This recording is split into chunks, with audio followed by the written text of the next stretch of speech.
G'day guys, I mean, it just sounds like a broken record here, but another Jetta. This is the 6th Jetta in 2 weeks.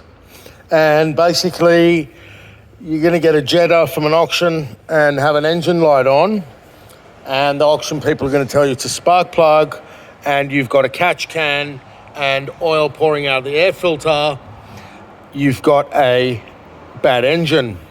So, doesn't take long to do a compression test on these, but you're not going to be able to do that at an auction house. So beware, guys. You keep buying these cars, and you know, it's not good. I know they're cheap. I know they're nice, and this particular car's had full Volkswagen service history as well. But obviously, at some point, it turned into something else. With the catch can, the back of the intake manifold is completely covered in oil. Otherwise, the car looks great. But yeah, very, very hard to perceive shake in the engine. The car can drive fine.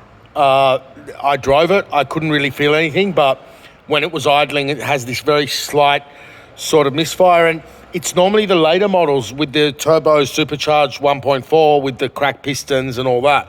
But obviously this car has some sort of a failure as well. And what it comes down to is fuel.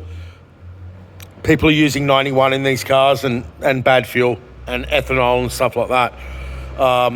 Anyway, there you go. Do your due diligence, guys. Just because it's cheap doesn't mean it's worth it.